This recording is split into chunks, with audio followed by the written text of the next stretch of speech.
का जी आप नहीं मानिएगा। अरे महाराज आप कौन मिट्टी के बनल इंसान हैं। आपको याद रखना चाहिए ना कि आप बिहार में हैं और बिहार के लोग जाति के हिसाब से वोट देता है, काम के हिसाब से नहीं। और आपको ये भी याद रखना पड़ेगा कि आपके इस बिहार में आपके जाति के भगवान कोई और हैं। उस भगवान के लोग इतिहास को भूल जाएंगे लेकिन आपको रंगदार और बाहुबली क्रिमिनल कहेंगे। एक बात बताइए कि पिछला 5 अप्रैल के आप दिल्ली से आए हैं ना जी ऑपरेशन करवा के, और सुनने में आया कि आपको डॉक्टर बाहर निकलने तक के लिए मना किया था। फिर क्या जरूरत है महाराज, आप बिहार के लोगों का ठिका लेके रखे हैं। आप पक्ष में है कि विपक्ष में है समझ में नहीं आता है। पक्ष का भी विपक्ष का भी सारा काम आप ही कर रहे हैं।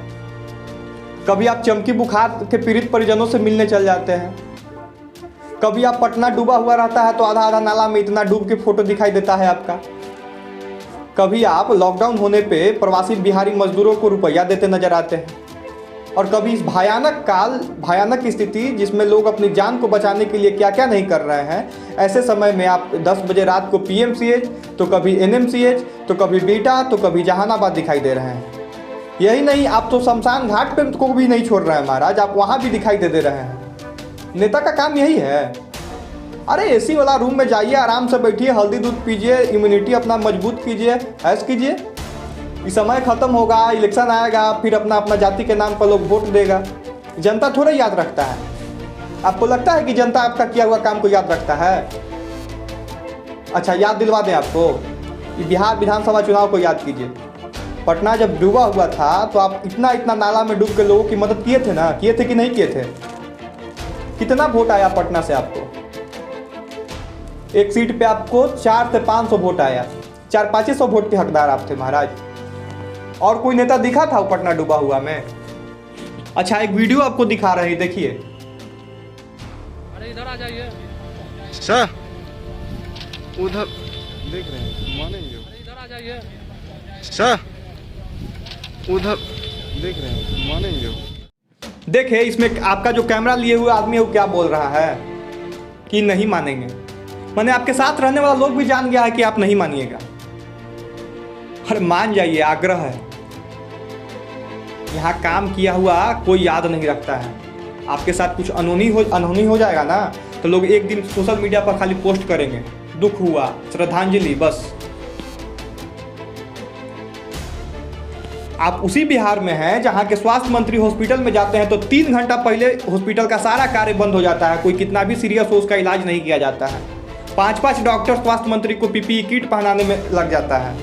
और आप उसी बिहार में पूर्व सांसद होके, जबकि सर्वश्रेष्ठ सांसद का अवार्ड भी आपको मिला था, साधारण सा टी-शर्ट आप फुल पैंट पहन के हॉस्पिटल में पहुंच जाते हैं।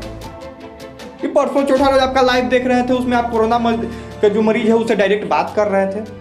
आपको डर नहीं लगता है जी? अरे आप तो सांसद भी नहीं रहे।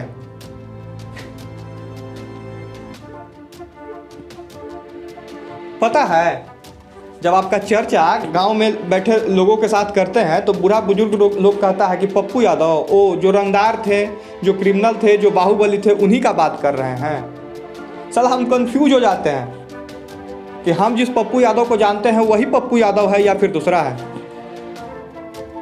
हम उनको साफ साफ बोल दिए हैं कि भाई आप जिस पप्पू यादव का बात कर रहे हैं हम उस पप्पू यादव को नहीं जानते हैं। हम जिस पप्पू यादव को जानते हैं उसके लिए सीना ठोक के कहेंगे कि हम बिहारी हैं और हमारे बिहार का एक नेता है पप्पू यादव, जो हर मुसीबत में हर बिहारी के साथ खड़ा होता है, जिसके यहाँ 2 बजे रात पे भी जाने पे उसका दरवाजा खुला होता है। इस वीडियो के बाद बहुत सारे लोग बहुत सारा आरोप भी हम पे लगा सकते हैं, लेकिन हमको इससे कोई फर्क नहीं पड़ता है। जो इंसान अच्छा काम करेगा उसका समर्थन मैं करूंगा, चाहे इसके लिए जो भी हो।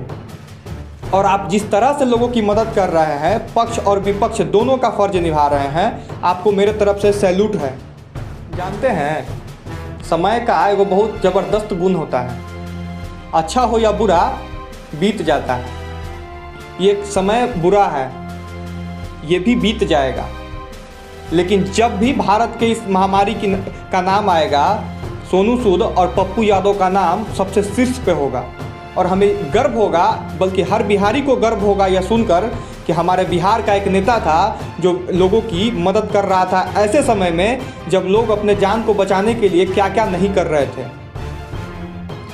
इसलिए पूरे बिहार के तरफ से, कोई बोले या ना बोले, हमारे तरफ से आपको बहुत बहुत धन्यवाद।